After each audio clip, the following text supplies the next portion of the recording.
You know that moment when you pick up your phone for what feels like a second, and somehow half an hour disappears?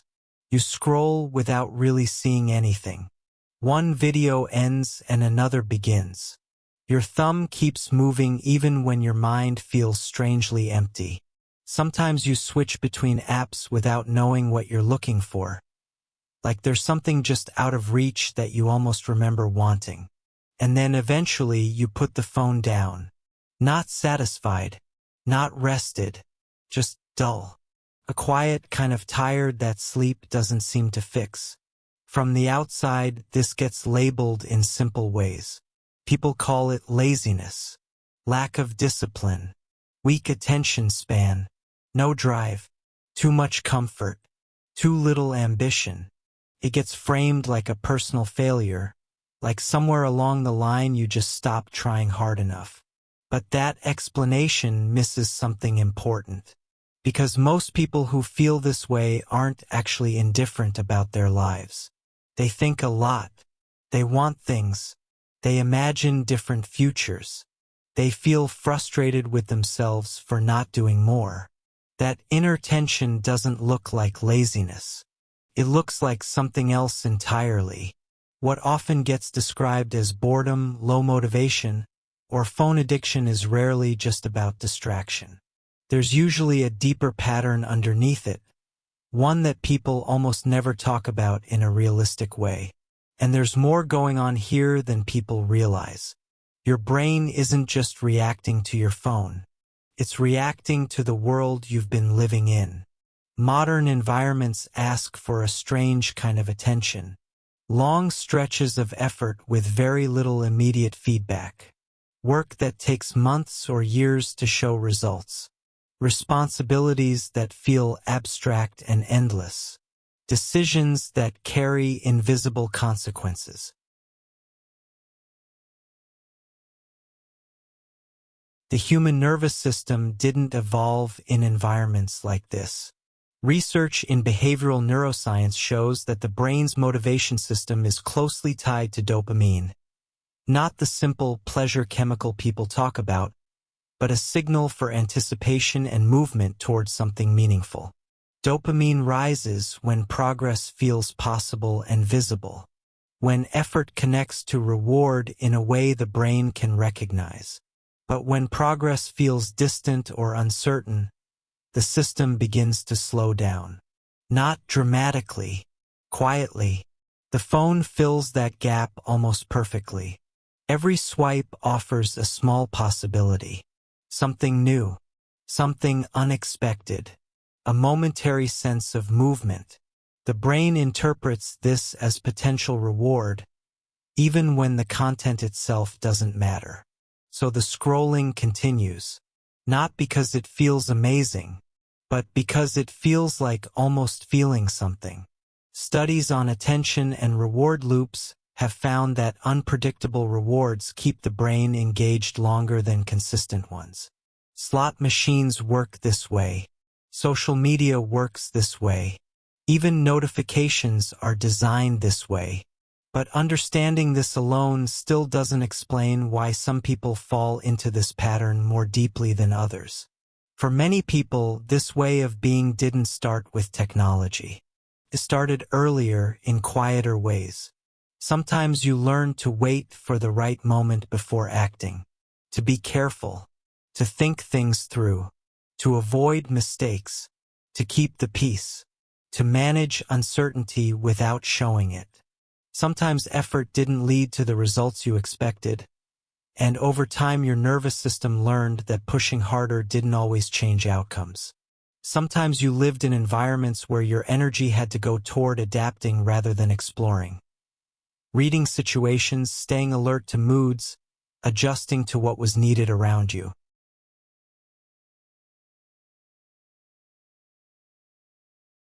The nervous system remembers those patterns long after the situations change. So when life becomes open-ended and self-directed, when no one is telling you exactly what to do or when to do it, something unexpected can happen. Instead of feeling free, you feel suspended. And in that suspension, the phone becomes a small anchor point. Predictable rhythm. A place where nothing important is demanded from you. This isn't a personal weakness. It's a nervous system finding stability where it can. And it's also not a universal experience. Some people feel energized by constant stimulation. Others feel grounded by structure. Some need novelty to feel alive. Others need depth and time. None of these patterns are better or worse. They're simply different ways human systems adapt. But there is a quieter layer to this that people rarely talk about. The same sensitivity that makes you drift into distraction is often connected to something else, an awareness that runs deeper than average. You notice subtle changes in your own energy. You feel when something is meaningless long before you can explain why. You sense when effort is being spent in the wrong direction. That sensitivity can look like indecision from the outside. Inside, it often feels like waiting for something real enough to move toward. And the strange part is that the more sensitive the system is, the less artificial rewards satisfy it. Which means the phone works just well enough to hold your attention, but not well enough to fulfill it. So you end up caught between stimulation and emptiness at the same time. Can feel like something in you has gone quiet. Like the part that used to be curious or driven is harder to reach now. But quiet isn't the same as gone. Sometimes what looks like loss of motivation is actually a pause, a system conserving energy while it searches for direction that feels genuine. And sometimes the mind turns toward easy stimulation not because it has no depth, but because depth requires the right conditions to emerge. There's nothing broken about a brain that resists empty effort. There's nothing defective about a nervous system that slows down when meaning feels distant. In a world built around constant engagement, stepping back, even unconsciously, can look like disconnection. But it can also be a form of protection. Your experience makes sense, even if it doesn't always feel good from the inside. And if parts of this felt familiar, there are other patterns like this, quiet ones most people live with without ever naming them. Sometimes understanding those patterns changes the way you see yourself in ways that are hard to undo. There are moments when the boredom feels heavier than usual. Not the kind that pushes you to find something to do, but the kind that flattens everything equally. Activities you once enjoyed feel distant, like they belong to a different version of you. Even simple tasks can feel strangely oversized, as if they require more energy than they logically should. What makes this confusing is that your mind is rarely empty. Thoughts keep moving. Plans appear and disappear. Ideas form and dissolve before they become action. From the outside it might look like inactivity, but inside there is often a quiet overactivity, a constant background processing that never fully resolves into motion. Psychologists sometimes describe this as a gap between cognitive engagement and behavioral activation. The mind remains active while the body hesitates. It can feel like pressing the accelerator while the car is still in neutral. The sound is there, but the movement isn't. When this state lasts long enough, the phone becomes more than a distraction. It becomes a transition space between intention and action. A place where you can exist without needing to decide who you're going to be in the next hour. A small suspension of responsibility. The relief is subtle but real. The moment you unlock the screen, the pressure softens slightly. Nothing has been solved, but nothing is demanded either. The brain registers this as safety, even if the relief only lasts a few minutes. Neuroscience sometimes refers to this as regulation rather than escape. The nervous system moves toward whatever lowers internal tension most efficiently. If scrolling reduces uncertainty faster than starting a task, the system will lean towards scrolling without conscious permission. This is why the habit can feel stronger on certain days. When life feels unclear or emotionally crowded, the pull toward the phone quietly increases. Not dramatically, just enough that resisting it feels heavier than usual. And this isn't always about stress in the obvious sense. Sometimes it happens during calm periods, when nothing urgent is wrong. That calm can leave space for questions that don't have immediate answers, about direction, identity, or meaning. Questions that sit in the background without fully forming into words.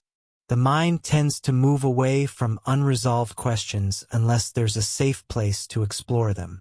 A stream of short videos or posts can interrupt that process just enough to keep the deeper thoughts at a distance.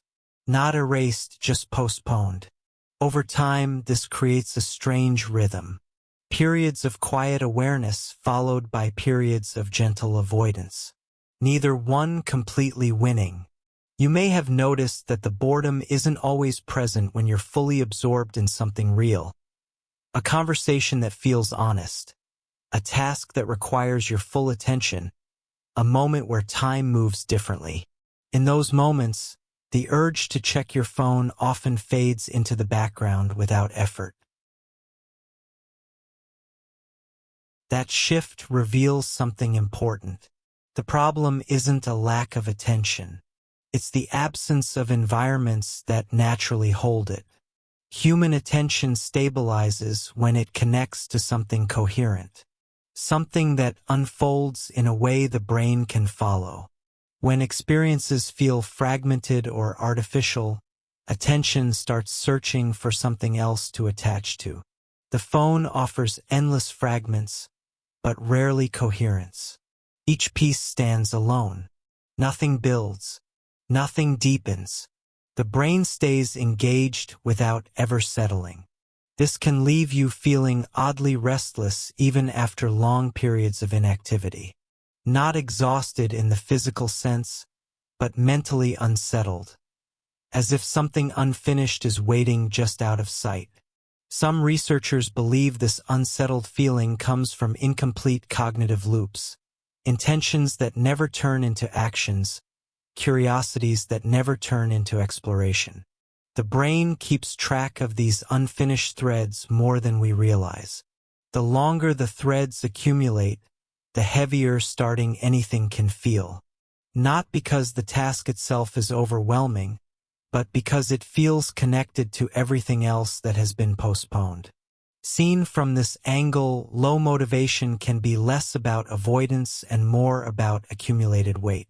A quiet backlog of unexpressed effort. And yet, even within that weight, there are signs of movement.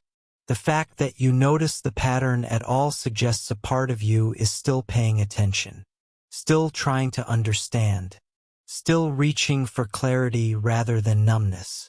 That awareness matters more than it appears to, because change often begins long before behavior shifts. It begins when experience starts making sense in a new way, when what once felt like personal failure begins to look more like a pattern that can be understood. There's also a quieter detail hidden inside this pattern that people rarely notice. The more time you spend on your phone, the less clearly you remember what you actually consumed.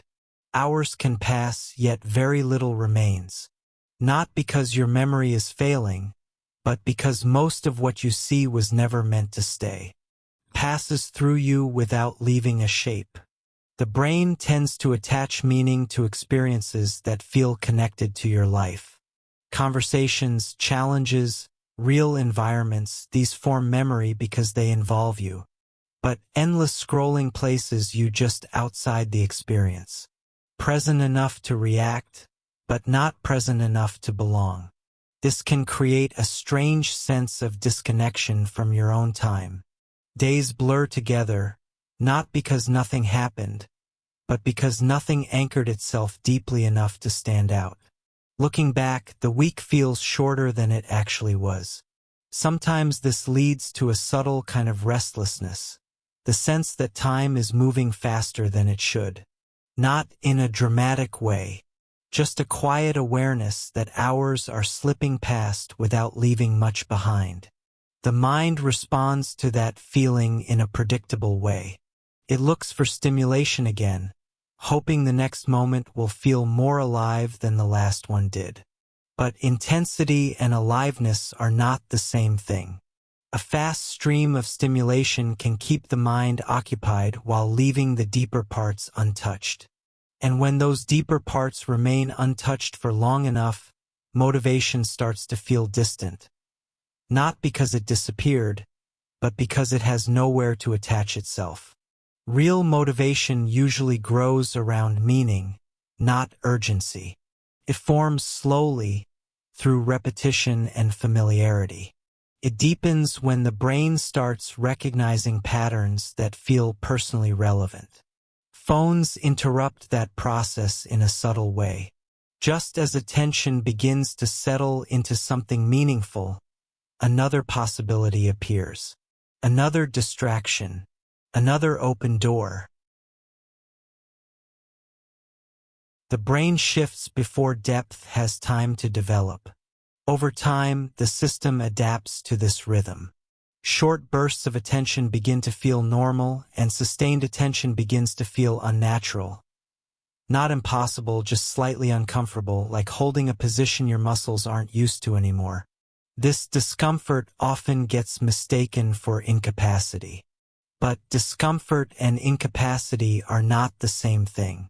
The nervous system resists unfamiliar states even when they are healthy. Slowing down can feel uneasy at first. So can focusing deeply.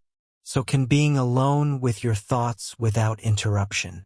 Sometimes the phone fills that space before you even notice it forming. Not deliberately, almost automatically. You might unlock your screen without remembering the moment you decided to. The action happens first and awareness follows after. By then, you're already inside the familiar loop.